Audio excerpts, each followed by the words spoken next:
Al Jazeera podcasts. Today, on U.S. Election Day, we head to the arena of the Battleground states. They're trying to get every single vote. We're trying to figure out how many people are actually going to show up on Election Day. The fight over the 7 states that lead to the White House. I'm Malika Bilal, and this is The Take.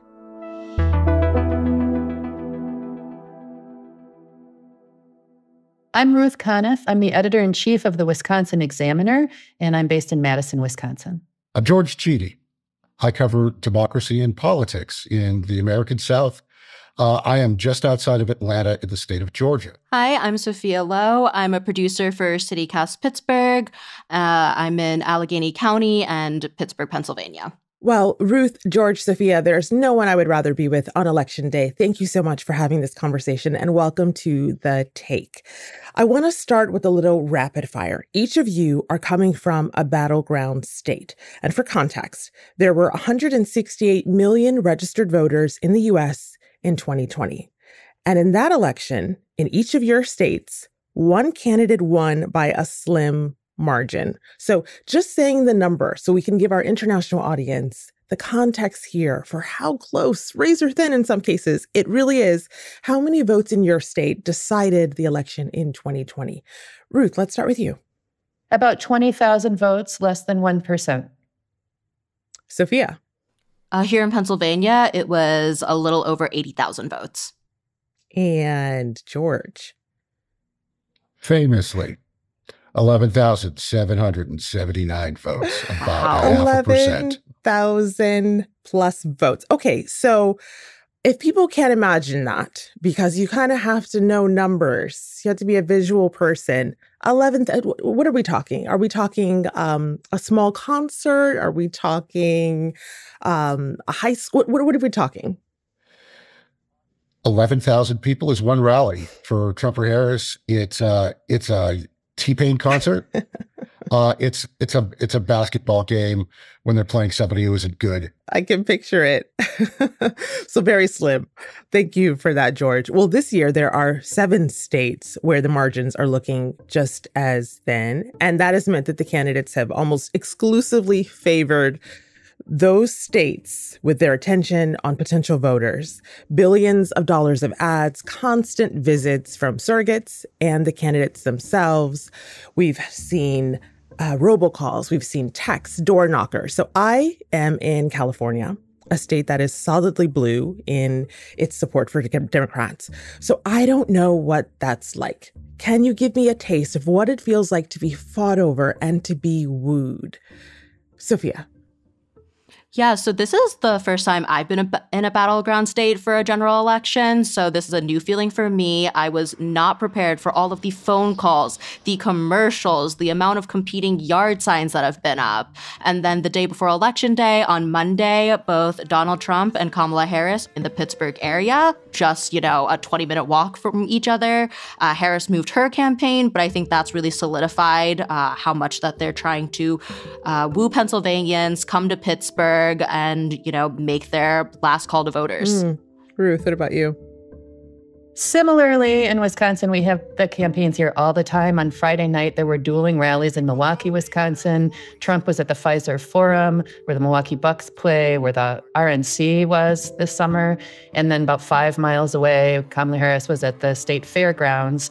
So those rallies have been constant. But, it's just, it's an insane level of attention on our state. And of course, the yard sign wars are dramatic. So we have neighbors with bristling yard signs on opposite sides, increasing the number of signs across the driveways.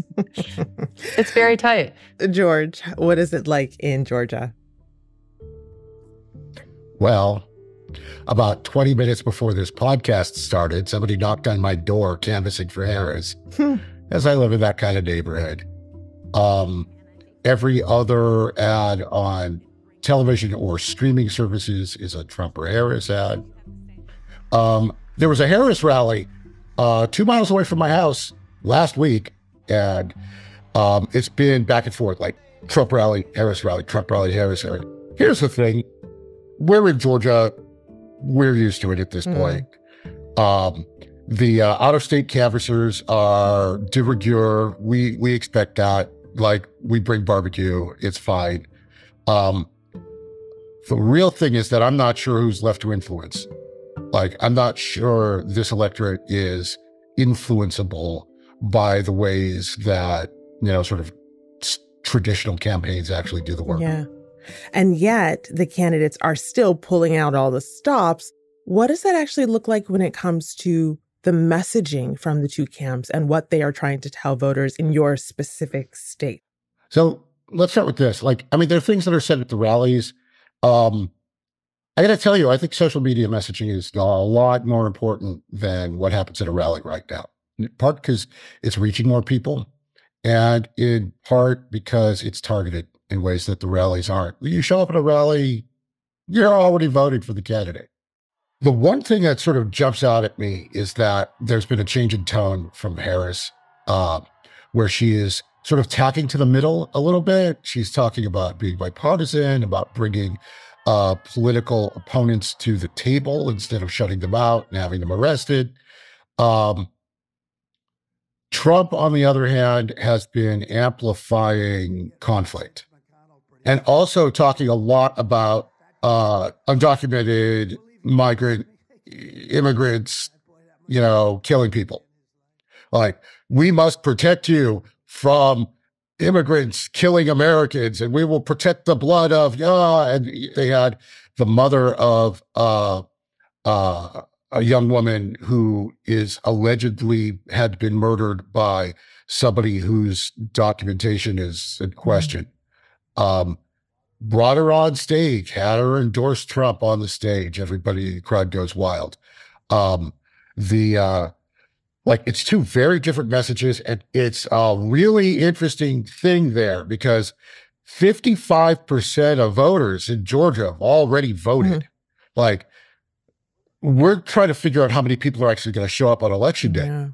The ones who are left to show up are probably a little less intimately attached to politics. And so Harris has got this message that's kind of targeting them. Like, hey, look, we know you're kind of maybe a fence sitter, maybe you're not into politics, but I am a person who will bring America together again. Yeah, I would say here in Wisconsin, where at the Trump rally, a lot of his speech was devoted to threatening to kick and hit the people behind the stage who weren't getting his microphone working. Wow. It's a very strange scene. Mm-hmm. And I would agree that people who go to rallies are probably mostly already persuaded, although I think it's not so much undecided voters as it is people bothering to vote that is, the target at this point. And so just giving people, some information about how to vote early. I mean, early in-person voting has been going on for a while here in Wisconsin. So similarly, we have huge numbers of early voters, but asking people what their plan is and getting them to, make these commitments to vote on their cell phones at the rally, things like that, I think just kind of juice turnout. Both campaigns have spent time here. So they're trying to get every single vote. In Wisconsin, where we lost abortion rights for a year and a half after Roe was overturned, there has been a real focus on defending abortion rights. And that, I think, coupled with the appeal to younger voters, is a very specific issue-based message that they've really worked on here. Yeah, I'll say that abortion is also a really big issue in Pennsylvania. Governor Shapiro has stated, we're a refuge state and we want to keep it that way. So I think that's also really apparent, not in just the presidential race, but a lot of the down ballots too. Pennsylvanians are thinking about abortion, especially Democratic voters. And how do you feel that's playing, just anecdotally, the people that you're talking to? I mean, I think that's an issue people are specifically turning out to vote for, especially younger women. I'm seeing this, across the board, not just in Pennsylvania. I've seen a lot of people saying that they're casting their vote early because they want to protect abortion rights. They want to fight for their reproductive freedoms. I think that's also drawing in young people as well. Well, along with this targeted messaging for different states, they're also targeting different demographics in those states that make up large portions of the voting population. So, George, we have seen a concerted effort by the Republican Party to garner support from a place where it may not have had it before, which is Black men. In Georgia, Black men make up 1 out of every 7 voters. So they are a voting bloc that could make or break this election. But as you reported recently in one of your articles, Georgia is no longer a state defined by Black and white voters. So how is race playing out in Georgia as you see it? So it's interesting. One, like I think Donald Trump made noises before Harris was the nominee that he was going to go after Black men.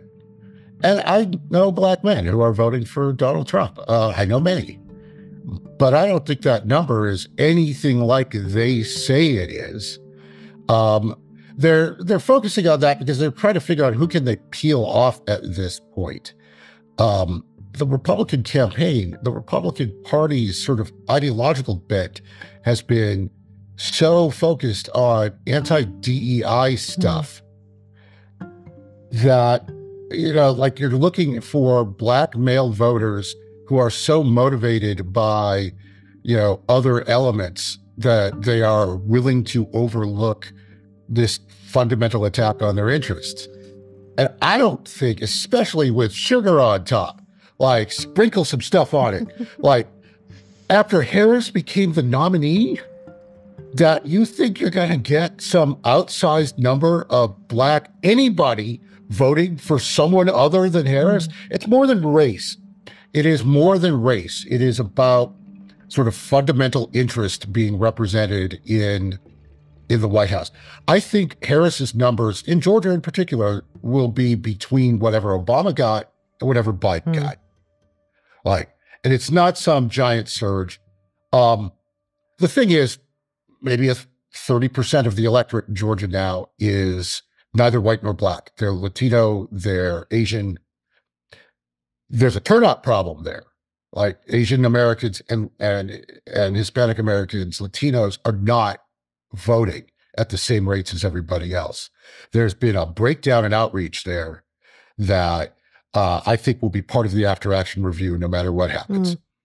Well, Ruth, speaking of demographics, I want you to take us to the Midwest, to your home state, the state of Wisconsin, because when we talk about changing demographics, immigration is one of the issues that comes to mind as one of the most contentious in this election nationwide. But people may not think automatically of Wisconsin as a place that is playing out. How is it so?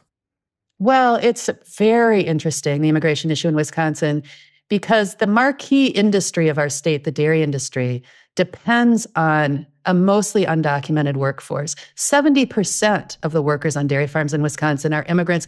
Almost all of them are undocumented because there is no visa for year-round low-skill farm work. Wow. So, and yet rural parts of Wisconsin voted heavily for Trump in 2016. Trump won Wisconsin in 2016 by about 20,000 votes, voted even more heavily for Trump in 2020 when Biden won by the same 20,000 vote margin. And there's a real contradiction in the anti-immigrant rhetoric of the Trump administration and the promise of a mass deportation. It would shut down the dairy industry in Wisconsin overnight, completely shut it down. No Wisconsin cheese. Yeah, I mean, it's a strange phenomenon that is sort of the issue in the Trump campaign, appealing to this group of voters who were really critical to his victory in 2016 and big for him in 2020. And my experience in talking to them about the immigration issue is that a lot of rural Wisconsinites sort of keep all of that rhetoric at arm's length. You know, they're able to hear Trump's appeal to forgotten men and women of America, and to feel like he's an outsider. He's not part of either major political party. And so he's going to represent folks who feel that they've been abandoned. And those folks feel that they were abandoned when Bill Clinton signed NAFTA. You know, they felt a lot of Wisconsin, a lot of rural Wisconsin got a lot redder since the 90s. Wow. And that's sort of the backdrop, I think, to Trump's rise. And so you see this, in farmers and working class voters in Wisconsin. You see this kind of sense that maybe Trump is somebody who's different from both major political parties, and maybe he can represent them. And yes, he's obnoxious, and things that he says are, they're offensive, and they don't really jibe well with the culture of the upper Midwest, which is kind of a low conflict, political culture. But people are willing to sort of ignore that and set it aside. And I think that is what you see with this incredible disconnect on the immigration issue. That blaming immigrants for people's economic woes does not make a whole heck of a lot of sense in Wisconsin. But people just kind of say, well, he doesn't really mean it. He's not really going to do this mass deportation. And they hear the other part, which is somebody who represents, these forgotten men and women. And that's powerful. Wow. Oh, George, as Ruth was talking, I saw you make the sign that she hit the nail on my goodness. I couldn't agree with her more. Like, it's the same phenomenon to some degree in Georgia. Agricultural state, like we've got, the hurricane, by the way, took out a lot of agricultural land in Georgia, like cotton crops screwed up, pecans, whatever, peanuts. But it relies on immigrant labor. I was in Macon last night talking to Sean Cox, who's a fixture locally. And we start talking about immigration, and he, super Trump dude, was like, yeah, well, we can't actually get rid of all of the immigrants here because we're all going to go bankrupt if we do.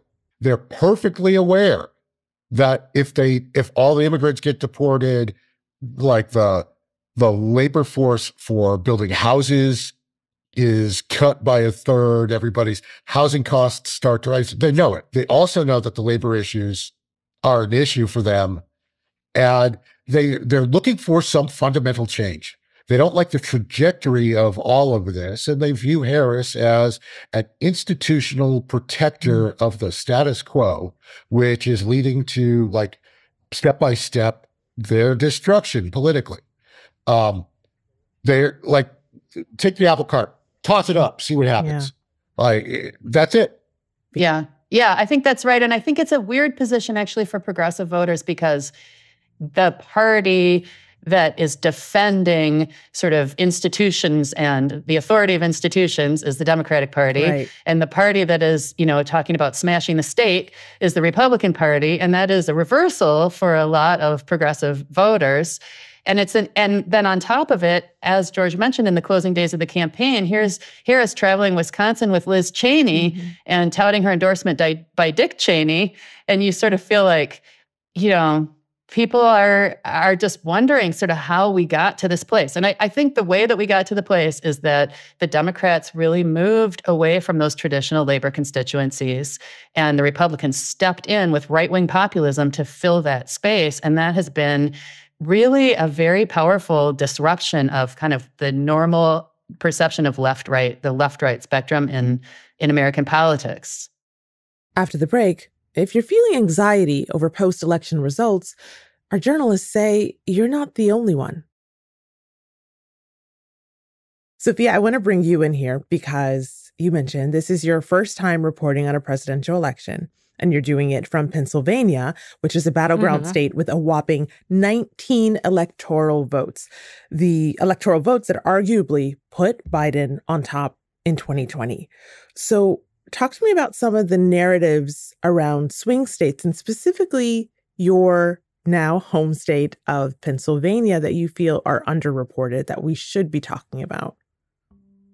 Yeah, I think one thing that people are thinking about with Pennsylvania is it took days to certify the election in 2020. And I think people are wondering how long it takes. And I am not expecting votes on election day to be fully counted across every county in the whole state.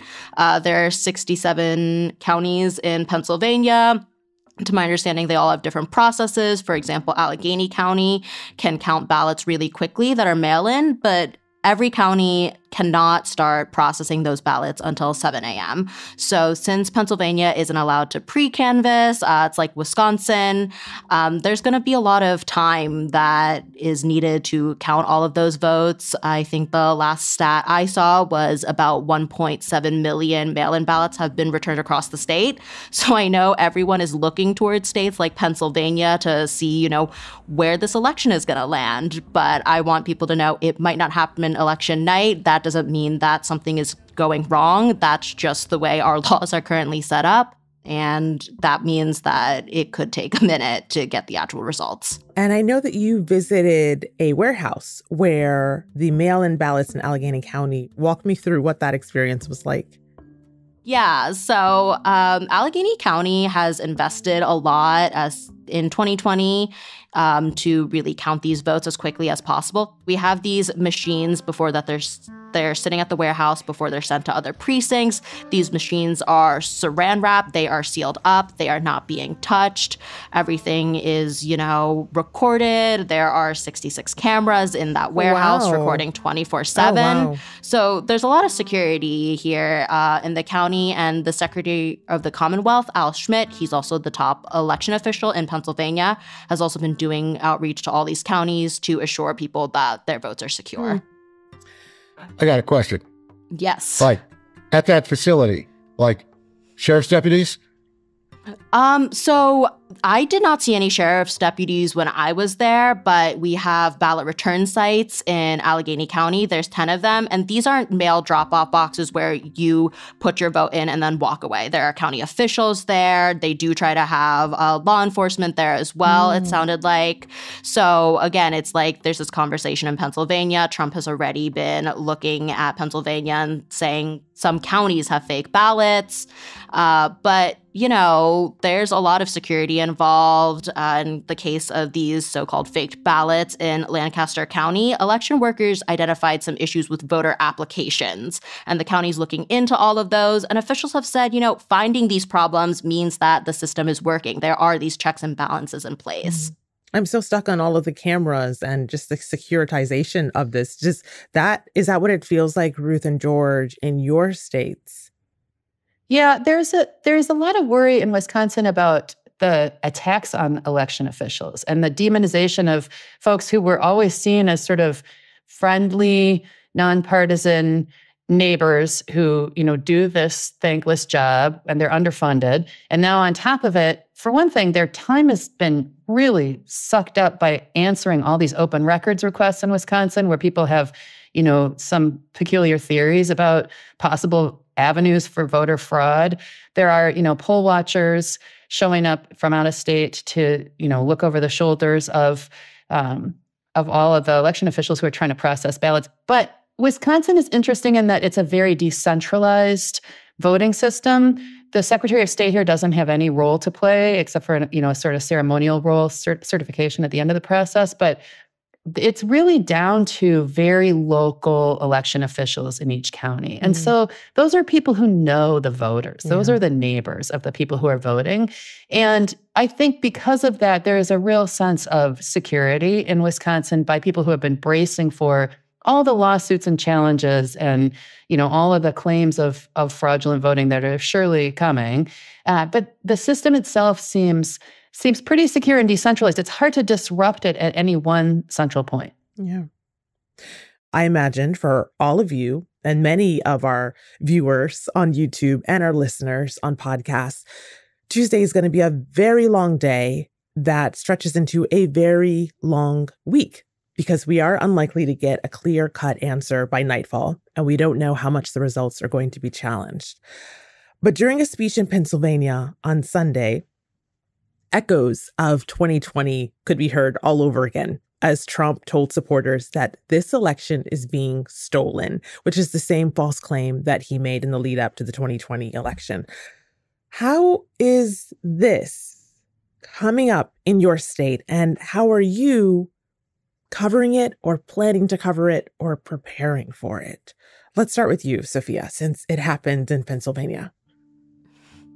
Definitely. So again, we're going to wait to see what happens. Trump has been, spewing this rhetoric for a while. The top election official I mentioned earlier, Al Schmidt, he is a lifelong Republican, but pushed back against Trump's allegations in 2020 that the 2020 election was stolen. It seems like he's been doing a lot of messaging, like I said earlier, around the state to really tell people that, this election isn't being stolen. We are putting all these protections in place. And I think as journalists in Pennsylvania, we're just watching because we don't know what's going to happen. It's just so hard to say how we'll be responding because, no one thought a January 6th was going to happen. I feel the same way going into this election cycle. It's just so hard to know how to respond. Yeah. George, what about you? Well, I'm in Georgia, and all of the stupid things that could happen in Georgia did in 2020. I'm a witness in the Trump investigation because I was looking for this stuff. And I'm expecting some things to happen again. I've been asking Harris and Trump voters two specific questions, trying to get at this. The first is I've been asking them to see if they can picture themselves as a voter of the opposite party.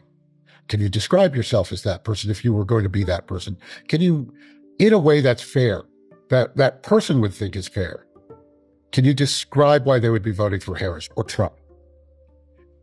Almost nobody can do it. It just doesn't compile.